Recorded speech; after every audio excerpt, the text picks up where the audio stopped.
You know what's funny about money? Spending it gets harder the older you get.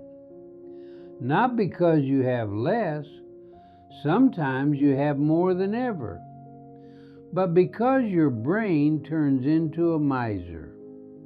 A scared little miser sitting in the corner, counting coins and whispering, "What if it runs out?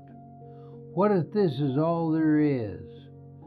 What if, what if, what if?" I'm Salvatore Benedetto, 106 years old. I've watched dozens of people retire over the years. Friends, customers, neighbors. Some of them did it smart. Most of them didn't. And the ones who didn't, it wasn't because they didn't save enough. It was because they didn't spend enough at the right time on the right things. That probably sounds backwards. Your whole life people tell you, save, save, save.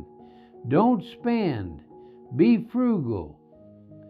And that's good advice until it isn't. Because here's what happens. You work for 40, 50 years. You save your money like a good person.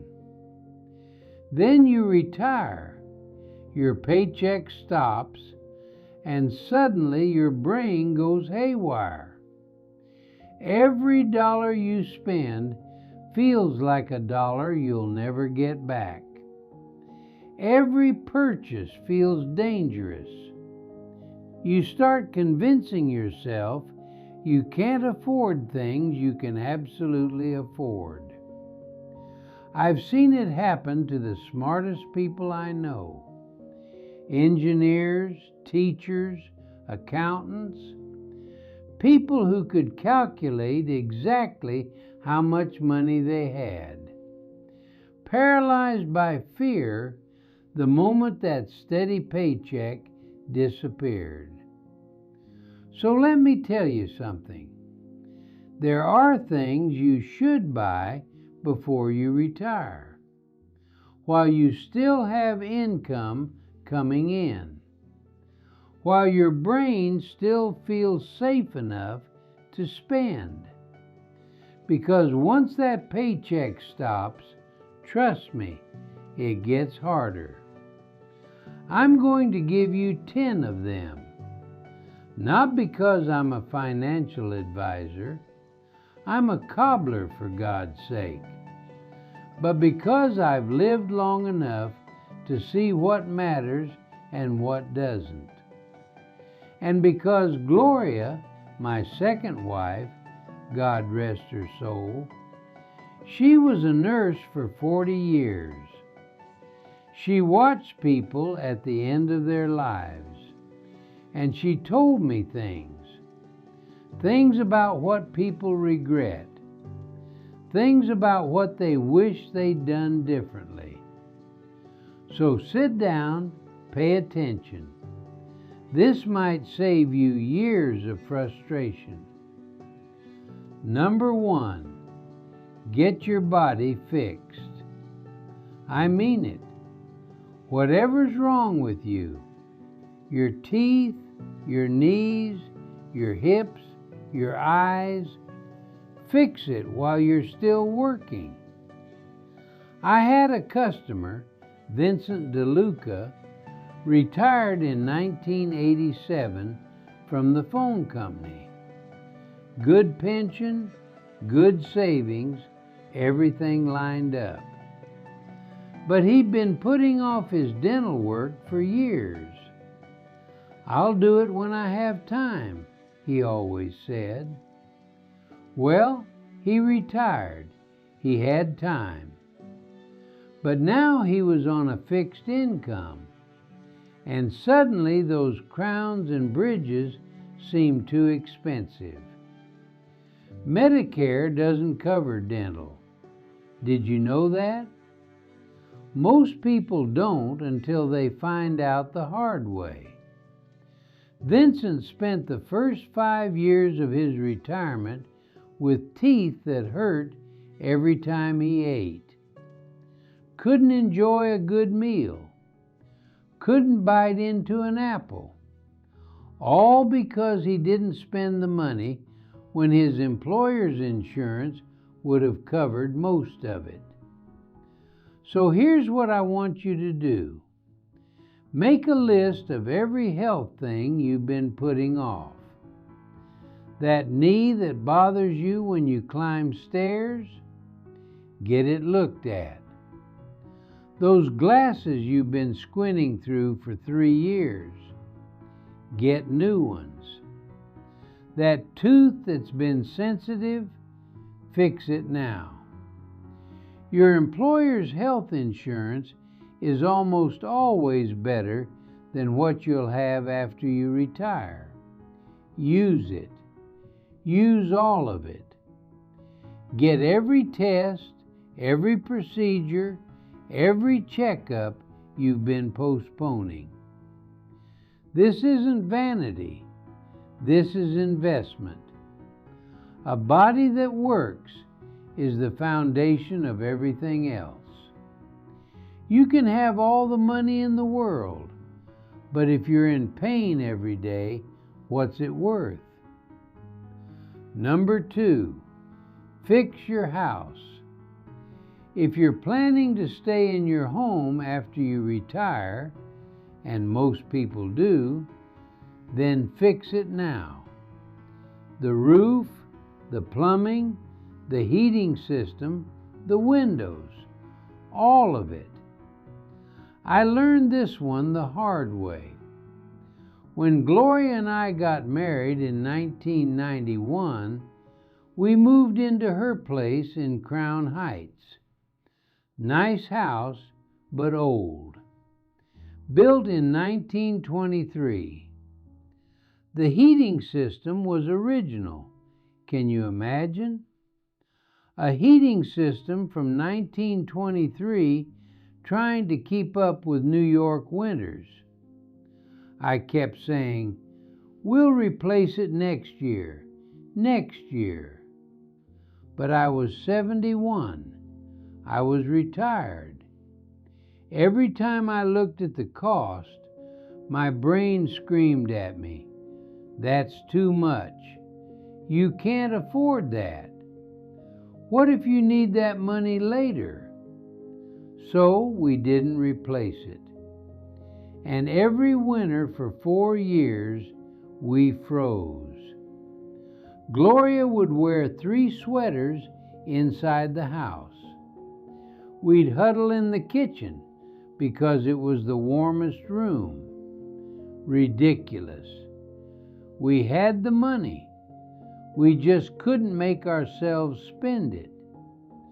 Finally, in '95, the whole thing broke down in February, middle of the night. Pipes froze, burst, flooded the basement. Emergency repair cost us 3 times what a planned replacement would have cost. Don't be like me. If your roof is 20 years old, replace it before you retire. If your appliances are dying, replace them before you retire. If you've been dreaming of remodeling the kitchen, do it before you retire. You're going to be spending a lot more time in that house. Make it comfortable. Make it safe. Make it somewhere you actually want to be. Number 3, buy a car you can trust and pay it off before you retire. I didn't drive until I was 53. In Brooklyn, you don't need to. But when Gloria and I wanted to travel, we needed something reliable. So in 1992, we bought a Honda Accord, brand new, paid it off in 3 years. That car lasted us 18 years. 18 years! We drove it to the Grand Canyon and back. We drove it down Route 66. We drove it to North Carolina to see Gloria's family more times than I can count. Never broke down once. Best money I ever spent. Here's why this matters. After you retire, you're not going to want to deal with car problems. You're not going to want the stress of something breaking down on the highway.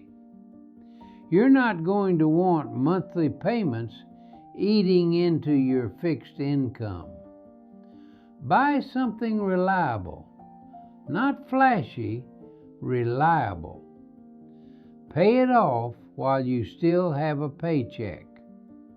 Then, when you retire, transportation is one thing you don't have to worry about. And if you've always wanted a particular car, something you've dreamed about your whole life, this might be the time. Not a Ferrari. I'm not saying be stupid. But if there's a car that would make you happy every time you got in it, and you can afford it, maybe this is when you do it. Gloria wanted a convertible. She'd never had one. So after the Accord died in 2010, we got a used Mustang convertible, cherry red. She was 82 years old, driving around Brooklyn with the top down, laughing like a teenager. Worth every penny. Number 4, if you're going to move, move now. This one's important. If you're thinking about downsizing, or moving closer to your grandchildren, or relocating to somewhere warmer, do it before you retire. Why? Because banks don't like lending money to people without income. My daughter Lucia, she and her husband wanted to move to a smaller place after he retired from the garage. Less maintenance, one floor, easier to manage as they got older. Smart thinking. But they waited until after he retired, and suddenly getting a mortgage was a nightmare. They had savings, they had his pension, but the bank wanted W-2s, pay stubs, proof of current employment income. It took them 8 months and a lot of headaches to get approved for a loan that would have taken 3 weeks if they'd applied while he was still working. So if moving is in your future, move it up. Buy the new place while you still have a job. Sell the old place. Get settled. Then retire into a home that's already ready for this next phase of your life. Number 5, book the trips. This is the one that surprises people the most. So listen carefully. Before you retire, book the trips you've always wanted to take. Put down deposits. Buy the tickets. Get them on the calendar. But Sal, you're thinking, why would I book trips before I retire? Won't I have more time to plan after? Yes, you'll have more time, but you won't have more courage. Remember what I said about your brain going into scarcity mode? It happens with travel more than almost anything else. You retire, you look at your savings, and suddenly that trip to Italy seems irresponsible. That cruise seems extravagant. That flight to see your grandchildren seems like something you should put off until next year.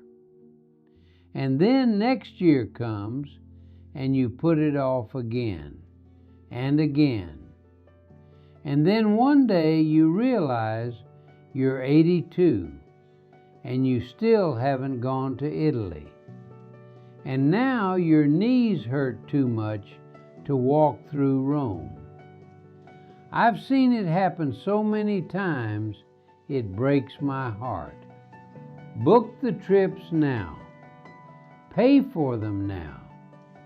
When the money's already spent, you can't talk yourself out of going. The decision is made. The tickets are bought. All you have to do is show up. Gloria and I almost didn't take the Route 66 trip. We talked about it for 3 years after we got married. Next summer, next summer. Then one day, I think it was 1994, I just booked it. Hotels, car rental, everything. Non-refundable. Gloria was furious at first. You spent all that money without asking me. But you know what? We went. October 1994. 2 weeks. Best trip of my life. We ate at roadside diners and stayed in motels with neon signs and laughed until our faces hurt. If I hadn't booked it, we'd still be saying next summer when she died. Don't wait. Book it now. Whatever trip you've been dreaming about. Number 6, buy the tools for what you love. After you retire, you're going to have time. Actual time. Time to do the things you always said you'd do when you have time. But here's the thing. If you don't have the equipment, you won't do them. I've been making shoes for over 90 years. When I finally stopped working full-time in 2005, I was 86, it was time. I thought I'd never touch leather again. But then I got bored, and I realized I wanted to keep making things, just at my own pace. Good thing I hadn't sold my tools. I still have my father's leather satchel. Still have the awls, the hammers, the knives. They're what keep me sane.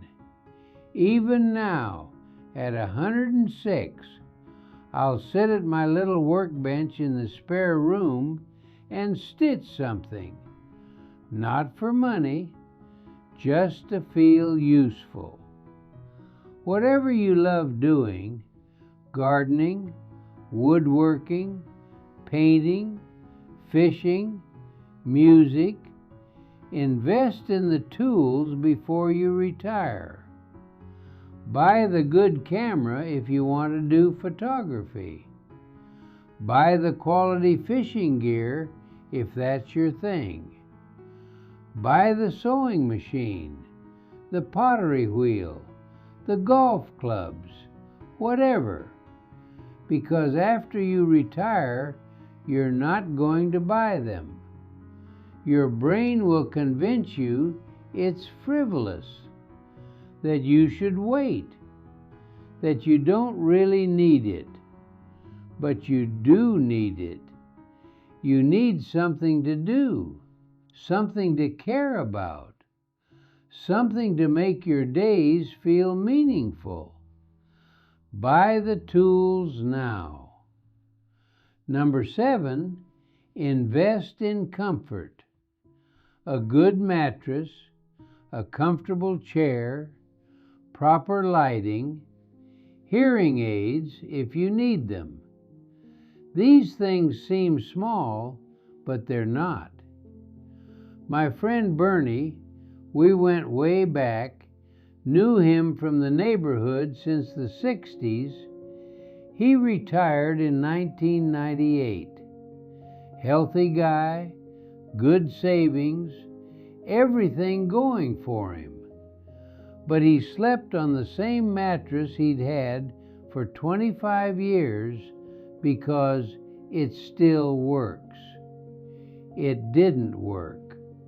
He woke up every morning with a sore back, couldn't get comfortable, couldn't sleep through the night.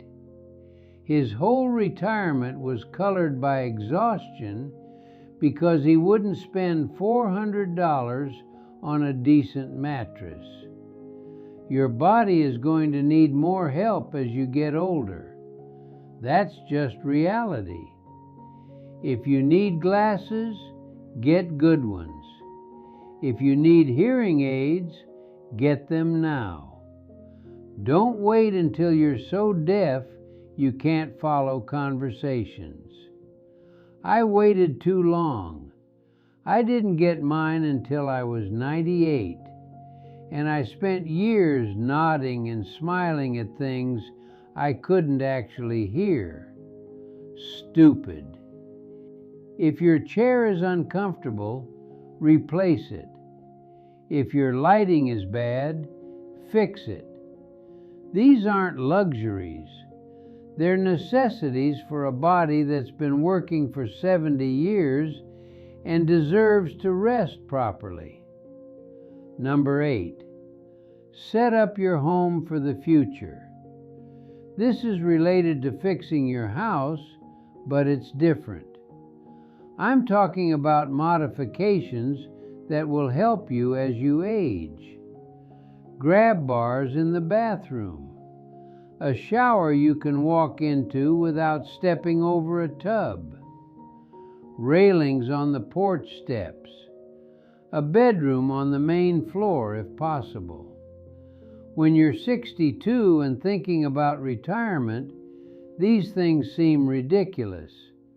I'm not old. I don't need grab bars. But listen to me, you will. Someday you will. And it's a lot easier to install them while you're still nimble enough to handle the disruption. Gloria was 62 when I married her, strong, healthy, walked everywhere. By the time she was 85, she needed the grab bars, needed the railings, needed the shower seat I'd installed 10 years earlier just in case. Don't wait until you need them to install them. Do it while you're still working, while you still have the income and the energy to deal with contractors and construction. Your 75-year-old self will thank your 62-year-old self. I promise. Number 9, hire help. This one's hard for people like me, like us. People who've worked hard our whole lives, done everything ourselves, never asked for help with anything. But here's the truth. After you retire, you're going to need help. And it's easier to set that up, financially and psychologically, before you retire. A cleaning service maybe. Someone to mow the lawn. A handyman you can call when things break. I resisted this for years. I can do it myself. I've always done it myself. But there came a point I was probably 89 or 90 when I couldn't do it myself anymore. And by then, I'd never had anyone help, so I didn't know who to call, didn't know what anything should cost, felt like an idiot. If you're going to need help eventually, and you are, start building those relationships now. Find a good cleaning service while you're still working. You can afford it. Get used to having someone else handle the things that drain your energy. This isn't laziness. This is wisdom. This is saving your energy for the things that actually matter to you. Number 10, invest in people. This is the most important one, so I saved it for last. Before you retire, spend money on your relationships. Specifically, spend money on experiences with the people you love. Take your grandchildren on a trip before you retire, while you still have the income to do it comfortably. Take your spouse somewhere special, not someday, but now. Visit friends you haven't seen in years. Buy the plane ticket. Make the effort, because here's what nobody tells you about retirement. The money isn't really the point. The money is just a tool. What matters is who you're spending your time with. And if you spent your whole working life saying, "I'll see them when I have time," you might find that when you finally have time, they're gone. They've moved on. They've gotten sick. They've died. My biggest regret, and I don't have many, but this is one, is that I didn't take my son Enzo on a trip, just the two of us, before we got into our troubles, before the years of silence. If I'd done that, maybe we'd have had something to hold on to when things got hard. A memory that was just ours, a foundation we could have stood on. Don't wait to spend time with the people who matter. Money comes back, time doesn't. So there they are, 10 things: your body, your house, your car, your location, your trips, your hobbies, your comfort, your future needs, your help, your people. Spend the money on these things while you're still working, while your brain still feels safe, while you still have that steady paycheck telling you everything's going to be okay. Because after you retire, even if you have plenty of money, spending it gets hard. Your brain goes into survival mode. Every purchase feels dangerous. You'll start convincing yourself you can't afford things you absolutely can afford. I've watched it happen to too many people. Smart people, careful people, people who saved well and then couldn't enjoy what they'd saved because they were too scared to spend it. Retirement planning isn't just about saving money. It's about learning how to spend it wisely at the right time on the right things. And the right time for a lot of things is before you retire. So go, make your list. Start spending, not foolishly, not frivolously, but smartly, on things that will make your next 30 years comfortable and meaningful. You've worked hard your whole life. You've earned this. Now stop hoarding and start living. Arrivederci.